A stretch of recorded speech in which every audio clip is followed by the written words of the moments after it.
Okay, so in this video, we are looking at developing our skills in Revit further. We're up to part 4, which is creating a floor.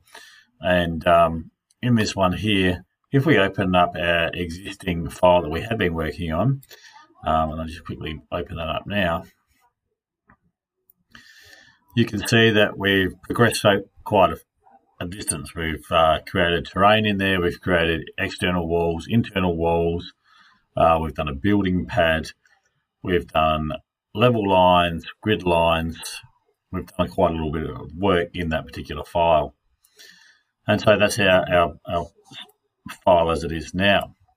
However, if we open up the file that they're using for this particular tutorial, and I'll show you the difference because I think that, and it's called GSG underscore 04 underscore add floor.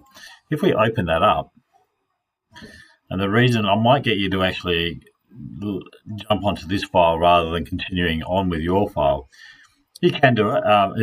It won't matter which way you go. If you choose to open up this one here, you can see that they've actually done some more pads around the building than what we had that were in the instructions. So we now have like a parking space, and we've got walkways into the building, etc. through here. So we could use that if we want to. And so what I'm advising is perhaps that we leave the one that we had started instead of continuing on with that maybe we then start this one, which is listed at the top of the instructions there, and that we go on from that.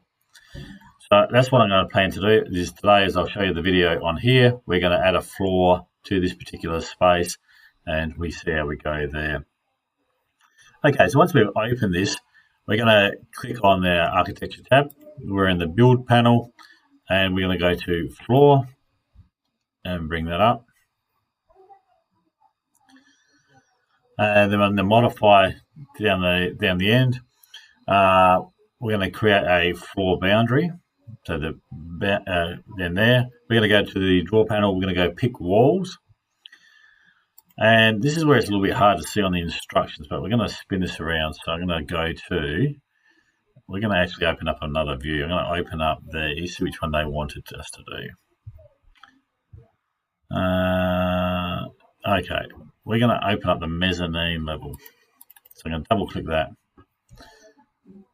There we go. All right, so we're just going to work on that one. Okay, so once we're in here, we're going to pick walls, and from what I can see, we're picking this wall here. It looks to be this wall here, and that wall there.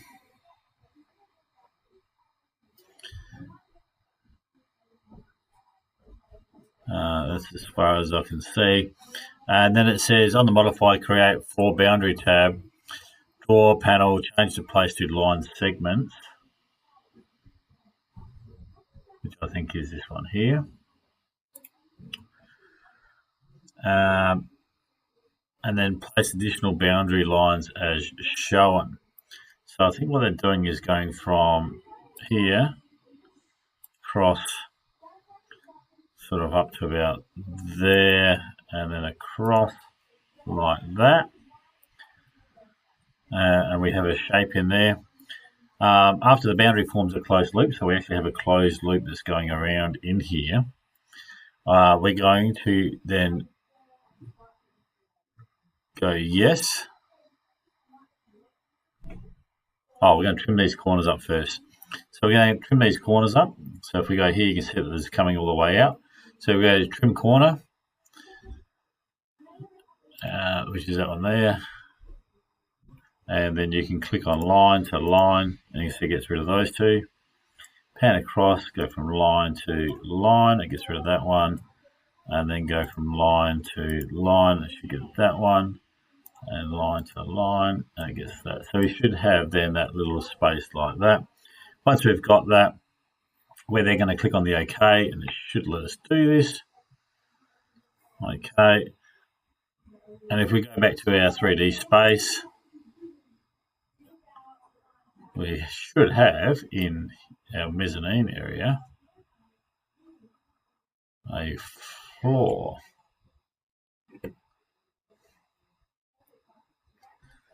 Now, where's our floor? Our floor is in our foundation. Now, do we have to change a level here?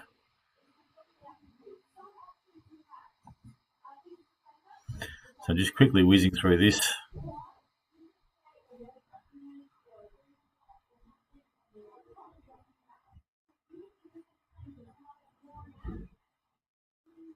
No, it doesn't say.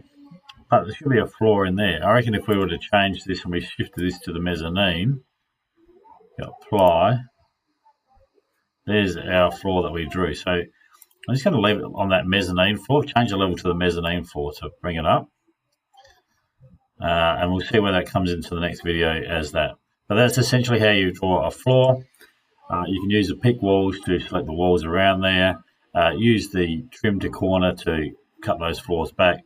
And pretty much that's the process of creating a floor in Revit. So have a look in the next video for the next part 5.